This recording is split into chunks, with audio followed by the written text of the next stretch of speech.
Do you have other cards for anyone needing? They do in the back. Oh, Just raise your hand. There you go.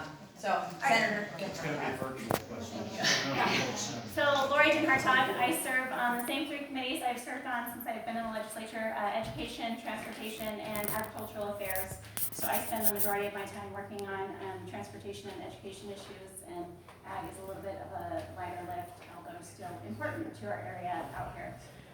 So I think they've touched on some of the things related to the COVID response, some of the things as they tie into education. So we did two bills that started in the House, one related to higher ed, one related to K-12, related to who has the authority to close schools. So one of the things we've learned throughout this last year is where either the code was ambiguous, or it created confusion, or it wasn't suited for the needs of today. So that was one of the issues where there was concern and where the schools felt like they had the authority to close, and the health department said, no, actually, we have the authority to close. So it was House Bill 67 and 68 that passed off the Senate. So a lot of the stuff we're doing this year, it may seem small or it may seem insignificant, but it is important, and we hope that, and we are taking a thoughtful approach as we make these changes to code, because again, maybe we don't have to pull this back off the shelf for another 50 years. That would be the hope, Yeah. but we don't know. And so we're trying to, use the lessons learned from this particular last year to make positive changes in the future. So those two bills clarified who had the authority, and that is your elected school board trustees, they can take advice from the health departments. And that's frankly what is happening now, or what had transpired. There was a lot of confusion early on in the spring. As we went into the fall, the districts had it was more of a partnership with the health department, so there was less confusion and frustration.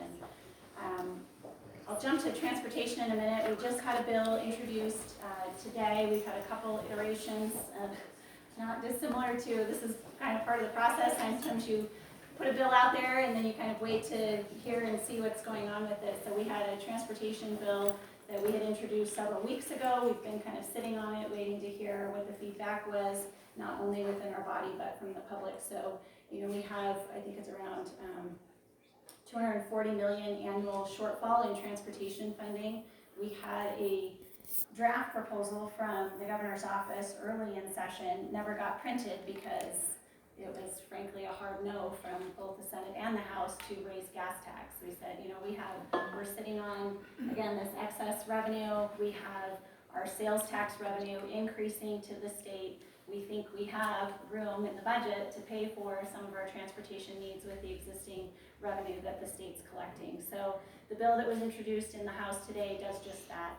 It would send more of the sales tax dollars specifically to transportation projects. So for those of you who are maybe not familiar, there's always been there's been an ongoing debate for maybe the last decade or so about the balance of user fees versus general fund dollars for transportation. So we have user fees are your gas tax, registration, title fees, and so for me and for many others, having a balance of user fees and general fund is a good way to fund our transportation system. We believe we can pay for the things that we have based on the revenue that we've already collected as a state. So we'll see where that particular proposal goes. We're right at that critical moment in session where, as things start to come together, we really figure out what's going to make it across the finish line or not. And then as it relates to education, I've been working with a number of legislators for a proposal that would continue what the governor did last fall in response to the pandemic, which was the Strong Families, Strong Students program that provided direct funding to parents and their students to meet the educational needs of their kids. So we have a proposal, I think it might be first up in the House tomorrow morning. We hope. There's calendars this time of year are always a little crazy, but we hope it's first up in the House tomorrow morning. And it's a modified proposal from the governor, but looking to provide $500 to low income. We're starting at $50,000 or less, and then moving to $75,000 or less, but $500 per student for families to direct for education spending. We know there's a lot of kids who have faced challenges in this last year, and we've had a wide variety of responses from school districts, and frankly, a one-size-fits-all in terms of sending money out directly to the school districts to try to figure out a program for, recovery of learning loss, whatever individual kids are experiencing. We think it's more cost-effective to let families figure out what their kids might need depending on where they're at in school and what their specific needs are. So that's a bill I've spent a lot of time on and I'm really excited about, and we will see what happens. We'll see what happens with it. So it has some proposals, some additional one-time CARES relief money and some ongoing state general fund money for that proposal. So we'll see what happens with that. That's what's been interesting about education this last year. We've experienced something very different in the Valley in terms of the response from our school districts to what's happening out in the rest of the state. So the majority of districts all around the state have been open for in-person instruction for their normal school year. So really starting last fall, whether they were a school district that had 4 days a week or 5 days, the majority of districts around the state have been open for in-person instruction. It really is the larger school districts that have struggled to figure out, quite how to make that work, and it's probably harder to find consensus, both within your community and within your staff. That's been one of the challenges. So we've seen the bigger school districts have been the ones that have struggled to some degree to figure out how to find that sweet spot to get open. And then kind of in relation to that, we had the superintendent in Senate Ed today. It was a bill that passed the House. Maybe it's been a couple weeks by now, it was a House bill, but that really said the state prioritizes in-person learning for our kids. And again, it's another tool for parents to say, this is what we think is best for kids. There is another bill, I think it's getting voted on tomorrow morning, in House Education that would say, if your school doesn't open for in-person instruction, whatever percentage is, I think, don't quote me, whatever percentage is remaining of the school year, you can take those funds if your school's not open and put it to use somewhere else. So there's a lot of things moving in that area, again, because we've had a lot of concerns from parents specific to the needs of their kids and what either is or isn't happening in their area. So that's something that we've spent a lot of time and focus on. So turn it over to questions.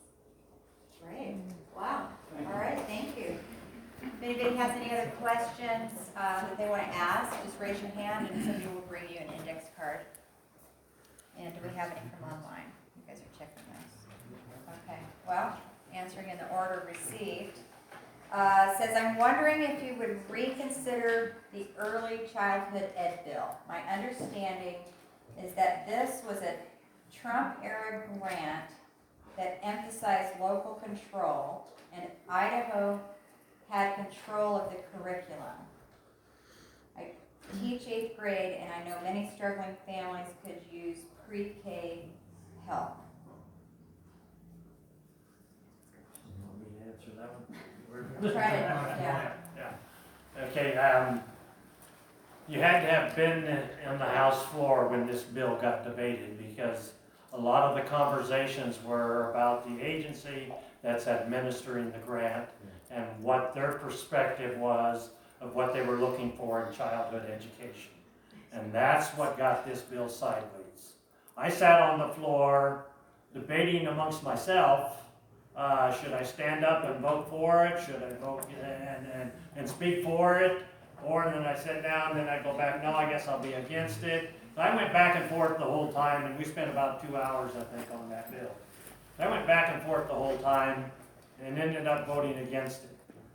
Personally, I think I voted wrong. I will vote for it, because I have visited the daycare here in Kuna that is administering that program, and that's not their agenda. And I tell people, I forgot about the kids.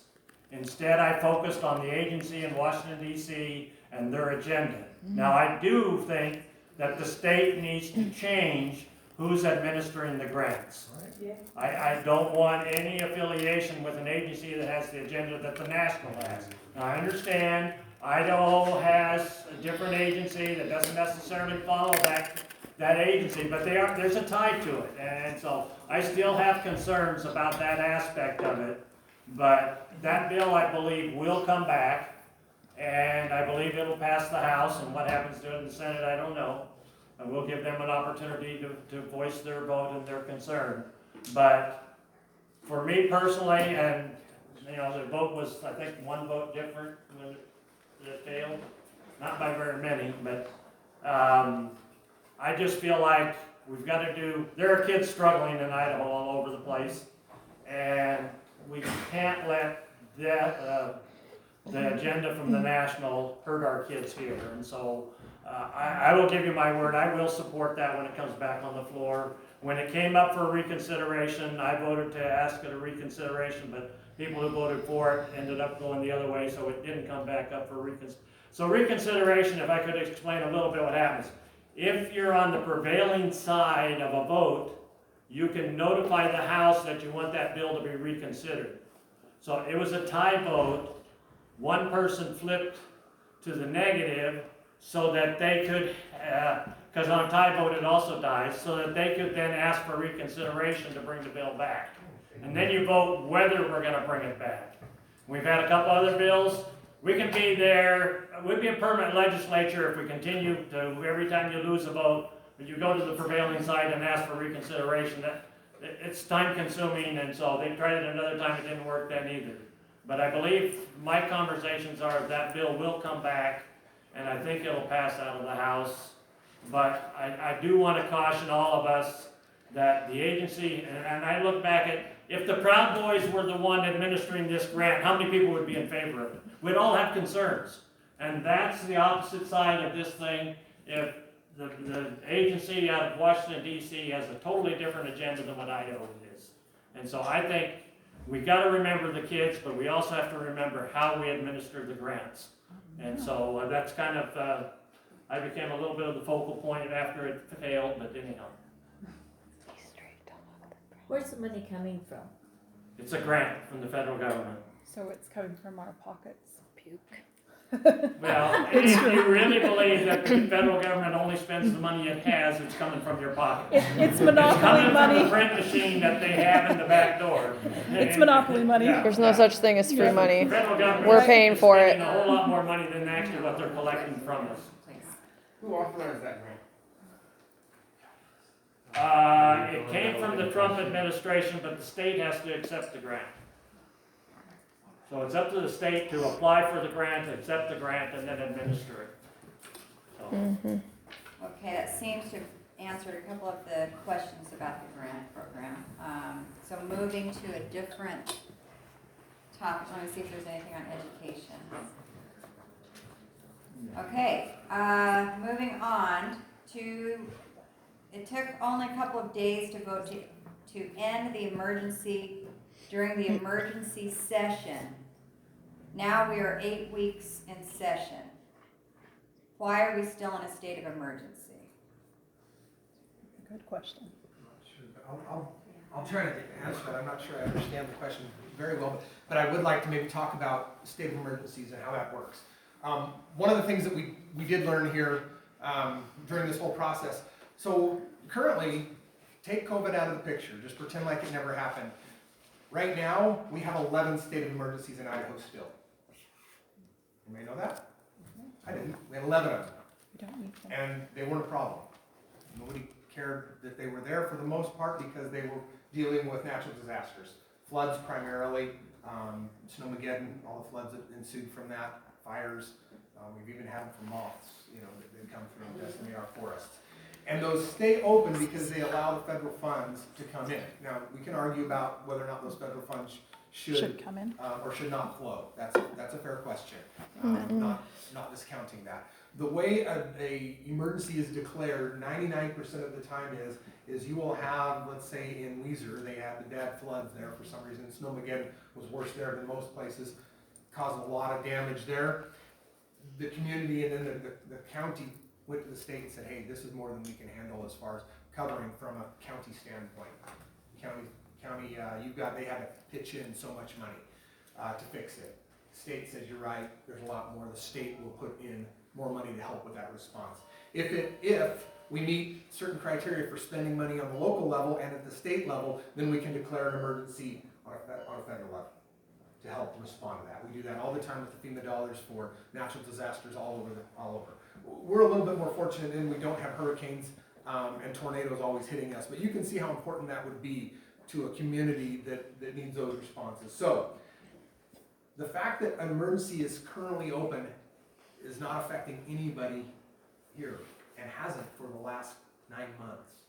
What has affected everybody here is the directive from the Department of Health and Welfare.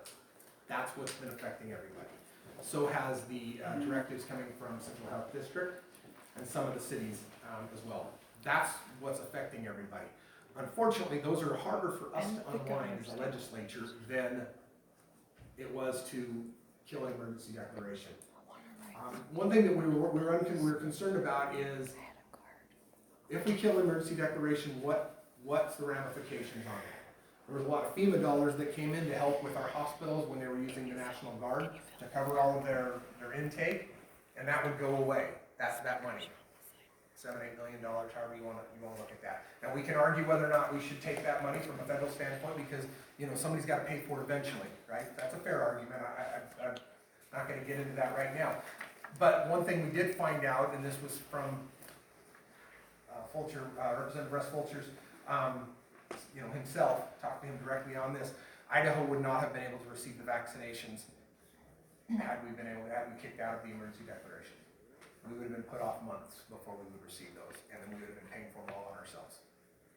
So I believe Russ Fulcher, I take his word, I didn't ask somebody else. That's what I got directly from them. So that's what we risked on killing the declaration. I didn't want to kill the ability, that's me personally, the ability for us to receive vaccinations. It's what's helping us get out of this, putting people back in a comfortable level of continuing, life operations here. Regardless of what your take is on a vaccination, we all, I think, recognize that that's helping to open up Idaho. No. So if you don't want them, that's great. I don't take them, I won't take them, but that's not the issue. The issue is, do we kill those? Because that's all it would have done. It would not have done anything else. By ending that declaration, did not affect health and welfare, did not affect Central Health District, did not affect cities. There's nothing that it would have done. That's why there was no action really taken on it. Now, with that said, House Bill 135, that's sitting on the Senate side right now, does put constraints on emergency declarations. That's the bill I sponsored. It's the one that's over there. It's got a lot of protections in place for us to fix these problems so we don't have this happen in the future. That's what we're trying to look at going forward right here. Don't go backwards. We can go backwards all we want, but I'm not sure it wouldn't have done anything at the point. And so that's why we didn't do anything beyond that. So House Bill 1 actually would have killed it immediately if that would have passed. That was the first bill I put forward, as I mentioned. All of those things, 116, 98, and now 135. 135 does kill it as well after the time frame is up. So those are all in place. Emergency declarations is one thing. I'm going to back up half a second here and talk about emergencies on bills, because this has gotten people confused, and it would be confusing in this day and age. You'll see on a lot of bills, and we'll say, at the last paragraph will say, there's an emergency, we've determined that there's an emergency, therefore this bill will go into effect immediately. And they go, well, you're declaring that there's an emergency. Our Idaho Constitution requires that all bills put forth will be enacted in July 1st. So anything we do, that's the enactment date, unless we say otherwise. If we want it to come into effect earlier, it has to be an emergency. We say that on bills, we've been saying that on bills for 20 years. I haven't been there 20 years, but I know it's been going on for a long time, probably longer than that. And so if we want to change the enacting date, sometimes there's a really important reason why we need to change that enacting date. So when we had the special session, we needed to change the election. We had to change some things around the elections laws, which arguably worked out really well for us because Idaho had a really good election in November. So we declared in that there's an emergency, therefore we need to have that be enacted immediately, not waiting a full year. That's what an emergency clause is in a bill. It has nothing to do with a pandemic or any other declared emergency at all. That's just a phrase of art that we use on a lot of stuff. And I throw that out there because we get a lot of people who says, you're putting in code statute that there was an emergency. No, that's just language that we use to make an enacting date get quicker. So, and maybe not the answer that some of you were looking for on that, but that's where the legislature is on the emergency declarations. We've got good laws coming in place coming up that the Senate's hopefully gonna move on, that's going to make sure that we address this, in my opinion, in a more methodical approach in the future. Going back right now, they won't do anything. Whether that declaration runs for now or forever, it doesn't do anything. There was a question on that Yeah. topic. How many people have died from the other 11 emergencies? I mean, you know, a lot of people have died from COVID. Sure, absolutely. And you just, you know, put it right in there, well, we got 11 other emergencies. How many people have died from the other ones? Yeah. Few. So, That- you know, this, yeah, I mean, I'm not sure. I would see where this would rank a lot higher as an emergency than the other 11. Sure. Yeah. Not claiming that those other were on the same level by them being there. I'm not claiming that they were. I'm just saying that that's just where we're at on it. If you guys have any questions, please write them down. We have people online that aren't going to be able to hear your question in the back. Just write them down. If you need another note card, just raise your hand and our lovely tall volunteer in the back will bring you one. Brian, I'll get you.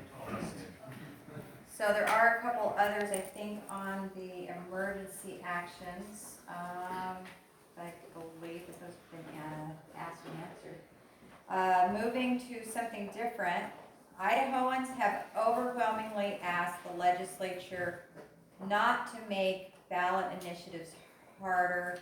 Can you commit to protecting our constitutional right to ballot initiatives? Who would like that? I think that's a Senate bill. Oh, well then, there you go. So I'll take a stab at it. So yes, we have in Idaho, and I'm trying to remember the number, I think there's 23 states that have, citizens have the right to bring forward a ballot initiative or referendum, so either a repeal or something. So we had Senate Bill, I'm gonna forget the number, 1110, maybe? I think you're right. Yeah, sounds great. Sure, hold on. So there was a bill, so there was, this issue came up, hotly debated a couple of years ago about how we use and what we were seeing in ballot initiatives in the state. So we have been hearing from folks in the rural parts of Idaho concerns about the types of ballot initiatives and how signatures were being gathered and how things were getting put on the ballot. So I hope, well, I would say I would hope we can all agree, but probably not because this is just where we are at. But we have seen what has happened in other states where we have ballot initiatives really being the sole way to legislate, and really it works around the Democratic Republican form of government that we have in the state, where we have a representative form of government where we don't certainly don't always agree. We know, we're going to take votes that you folks don't agree with, and then you'll have the opportunity to make your choices every 2 years when we're up for re-election. But we've seen ballot initiatives cause really some mass chaos in other states. Some of our neighbors are the prime examples. So Oregon and California are the ones that we've seen a lot of concerning things. Oregon was the one where just last year they passed through ballot initiative the legalization of small amounts of methamphetamine, heroin, cocaine, something else in that list. Anyway. Yeah, some serious stuff. And so the concern we were starting to hear from rural Idaho was they're like, well, the requirement for gathering signatures really leaves us out of the process. You could gather all of the required signatures that were necessary in just 3 counties, Ada County, Kootenai County, and is it Ada and Kenya? But there's one in eastern Idaho too. I think if you hit some population centers, then you think, well, that's the only way. So the bill that we had before us didn't change the number of signatures required for a ballot initiative to qualify to be on the ballot, but it did change where you had to gather those signatures. So it was 6% of registered voters in each legislative district. So you would have, it didn't increase the number of ballot signatures required. It doesn't disallow folks from putting forth a ballot initiative. I think we're going to have a couple that probably qualify for the ballot this next year. So I don't know if you guys want to add to the process, but I think that's the only bill this session related to ballot initiatives. I mean, I haven't seen or heard of any others coming forth, so. Again, it's a balance of representation, so it doesn't require a change in the vote to pass the ballot, so ballot initiatives still require just a simple majority to pass once they qualify and make it to ballot in November.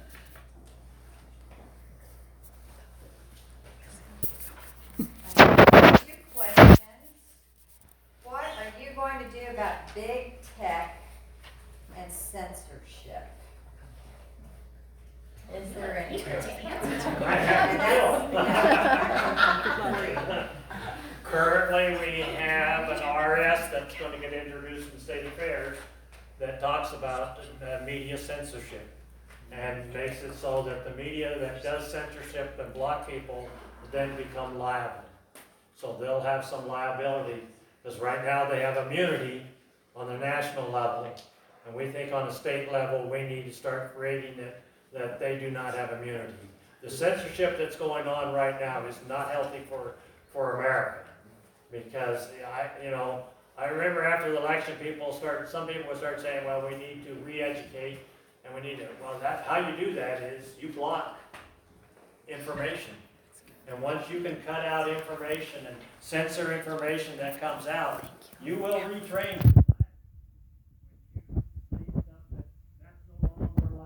Or we cannot allow this person to say what they think, or that person to say what they think. To me, that's a very dangerous and a constitutional right that needs to be protected, is the freedom of speech.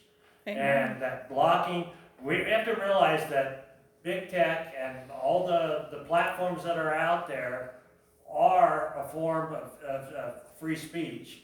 And once you start blocking people, or you don't allow them to be on Facebook, or you don't allow them to be on Twitter, you're censoring basically the voice of the people. And so that bill hopefully gets introduced this week. We'll see how it goes. I worked with a couple other representatives drafting that bill, and so it'll get introduced. Whether we can get it to the Senate in time before we recess, we'll have to wait and see, but I'm hoping that bill will move forward, because I think it's a very dangerous step for America to allow the big tech solely because what they think is misinformation or an opinion they don't agree with, that they can block it so that nobody can see it. Amen. I mean, you guys can all disagree with me, and that's fine, but I'm not going to block you from saying you disagree with me. And you can't do that. I don't think in America I think it's a very dangerous place to be.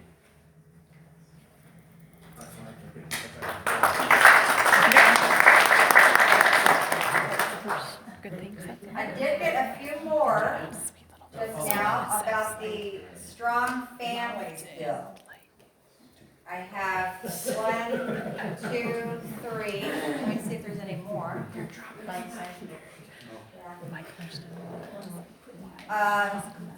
And then another one, so I'm going to kind of combine all 5 of these. They're asking about school vouchers. Do you see support for voucher system? And then please explain the Strong Families Bill. And I think they're talking about funding from public schools. Is it taking funding? There's 2 Okay. things.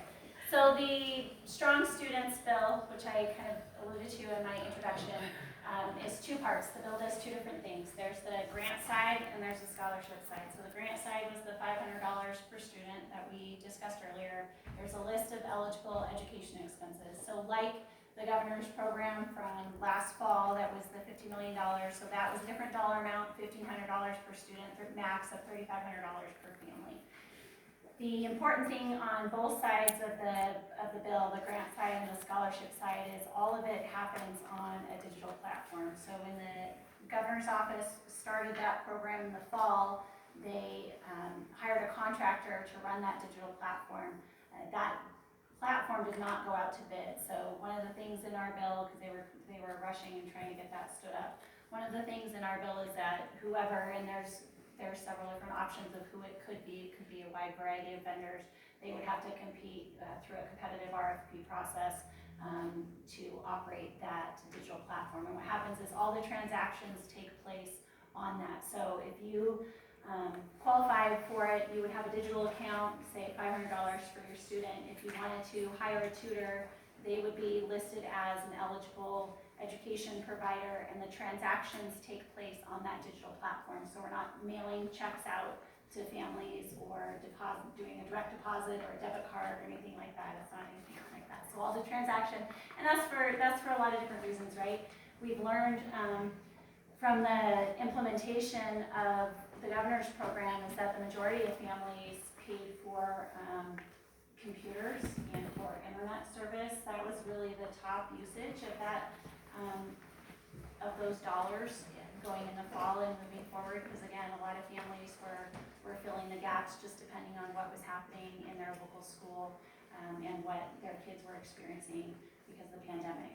So eligible education expenses could include therapy services, it could be music, it could be tutoring, it could be sports, it could be, there's all kinds of things. Depending on what your kid needs, you, the parent, decide what that is, and then that transaction takes place. So that's also a fraud prevention mechanism. So the governor's program had a reimbursement mechanism, so that's difficult for a lot of reasons. So families who may need these services may not have the funds available to pay for it and to wait for reimbursement. So that was one of the concerns. And managing a reimbursement system is frankly a nightmare. And right now our controller is managing some of those reimbursements from the existing Strong Families program. The scholarship side of the bill, so if you think about the grant side, it is, and that has more, we've asked for more money in the appropriation on the grant side. The scholarship side is heavier on the policy side, lighter on the funding request. So on the grant side, we've requested $30 million, which would serve about 70,000 students and would help those families address their individual needs. On the scholarship side, we're requesting $5 million of ongoing state general fund money, and that would serve about 800 to 900 kids across the state. So we have over 300,000 public school students in the state of Idaho. So the scholarship side says that if you have been enrolled in public school for over 100 days, so over half a year, that's one of the first criteria for qualifying. And that option isn't working for your child and you choose to do something else, you would receive, and it's a calculation, 90% of what the state would spend per student. So for this last year, the state spent around $6,700 per student. So that's just state money, that's not what the federal and local dollars that go towards education, and they could use that elsewhere. The important thing to note, so this isn't a voucher program. One of the things we've done, we had been working with a couple different organizations, we've done some local polling, and this is an important thing because I think there's other states like ours that have done full voucher programs, which really is whatever the state allocates for public education, you have a student, you could take that, whatever the state amount is, if it's $6,700, and you could do whatever you wanted with it. You could take it to your local public school, you could take it to a private school, you could use it in your home, you could do whatever. So the reason this isn't that is because it's a narrow amount and it's not touching the existing public education budget. So other voucher programs that we've seen in other states would take the funding directly from the public education budget. And we've had quite a debate internally about that as legislators, about what's the appropriate role, where's the appropriate source of funding if this is what we want to do. But what we saw in the polling, and I think this holds true, and maybe if we think about it kind of outside of the pandemic year, is that the majority of Idaho families are satisfied with the service that their kids are receiving through their local public schools. They're happy, they like their teachers, they want to see their schools. I'm seeing you shaking back. The majority, not all. And so what we've seen is that it's going to be a smaller number of kids who may want to leave and find another option. And this is for the families who otherwise wouldn't have the resources to make that choice. And I think that's an important consideration. So folks who know me know, I send my kids to Nampa Christian. We made that choice 14 years ago when our youngest was starting school. We've made sacrifices to make that choice, but we've also been able to do that. If there are other families you don't have resources and would like another option, that's really what this bill is for folks who can't make a choice because they don't have the resources to make a different choice. So it's not, the bill is not about trying to dismantle the public education system. It's not trying, it really is focused on what are the needs of these kids. And I think that's been part of our message from the very beginning, those of us who have worked on it. And we think it's an important message. We think all the options on the table are what kids and families need. Because if you have more than one kid, you probably know that each one of those kids might need something a little bit different, and that's really that's part of what this bill is trying to address. I think a follow-on with this is regarding homeschool. The homeschool requirement to apply for a scholarship requires kids to go back to go to public school. Yeah, And so maybe a on little the confused. scholarship side, so two parts, and there's been concerns kind of from both ends of the spectrum